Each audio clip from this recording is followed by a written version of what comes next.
مولاي صل وسلم دائما أبدا على حبيبك خير خلق كلهم. بسم اللہ الرحمن الرحیم۔ السلام علیکم۔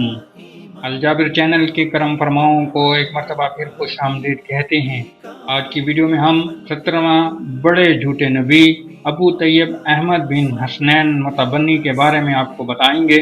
اس سے پہلے چینل پر نئے آنے والے ساتھیوں سے گزارش ہے ہمارے چینل کو سبسکرائب کریں اور ساتھ گھنٹی کے بٹن کو دبا دیں تاکہ ہماری ہر نئی آنے والی ویڈیو سب سے پہلے آپ کو مل سکے۔ شکریہ۔ ابو طیب احمد بن حسنین متبنی 303 ہجری میں کوفہ کے محلہ کندہ میں پیدا ہوا۔ جوانی میں ہی وطن کو الوداع کہہ کر شام چلا آیا اور فنون ادب میں مشغول رہ کر درجہ کمال کو پہنچا۔ اسے عربی لغات پر غیر معمولی عبور تھا۔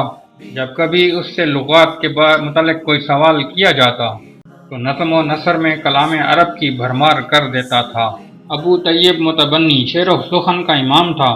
اس کا ایک دیوان جو دیوان متبنی کے نام سے مشہور ہے ہندو پاکستان کے نصاب عربیہ میں داخل ہے۔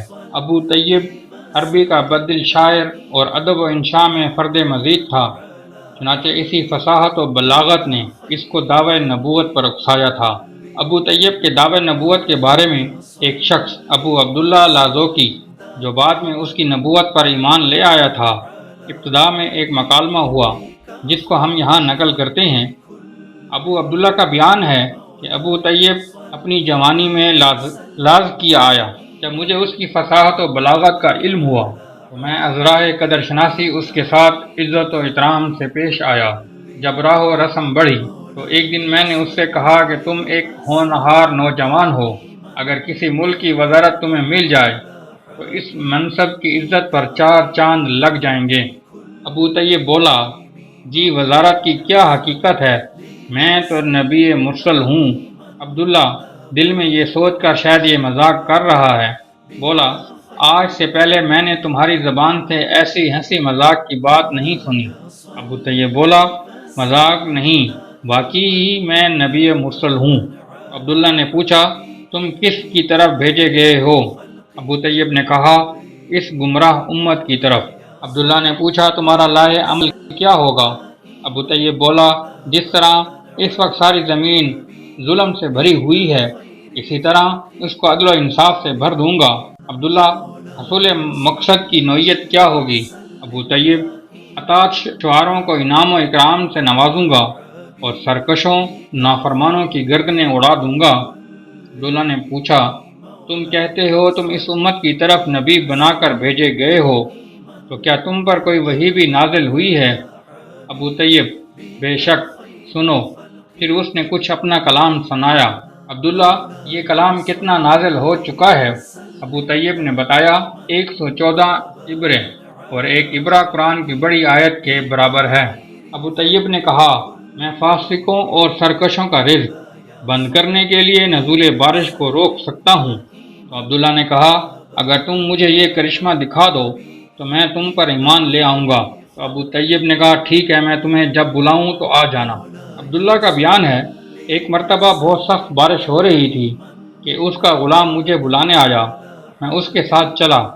بارش زوروں پر تھی اور میرے کپڑے تر بتر ہو گئے اور پانی میرے گھوڑے کے گھٹنوں تک چڑھ آیا تھا، لیکن ابو طیب کے پاس پہنچ کر کیا دیکھتا ہوں کہ ابو طیب ایک ٹیلے پر کھڑا ہے اور اس کے چاروں طرف 100 گز تک بارش کا نشان بھی نہیں ہے۔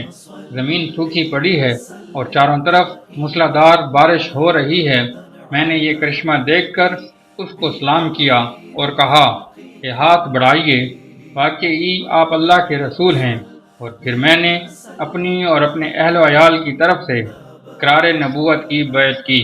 اس کے علاوہ بھی ابو طیب کے اور شعبے بھی تھے جن کی وجہ سے ابو طیب کو شہرت ملی، کیونکہ بیوقوفوں کی کسی زمانے میں کمی نہیں ہوتی۔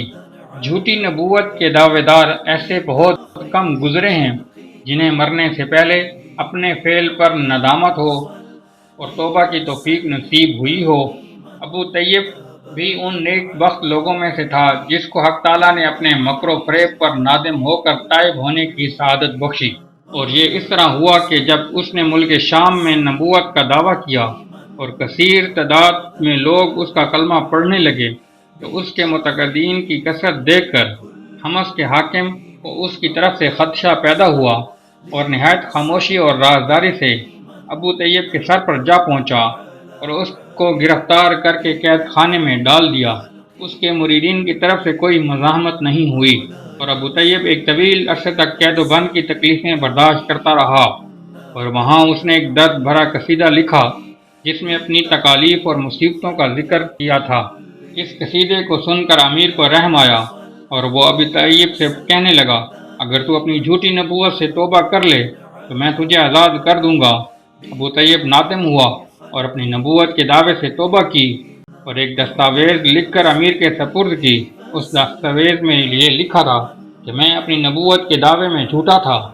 نبوت خاتم الانبیاء حضرت محمد صلی اللہ علیہ وسلم کی ذات گرامی پر ختم ہو گئی۔ اب میں توبہ کر کے از سر نو اسلام کی طرف رجوع کرتا ہوں۔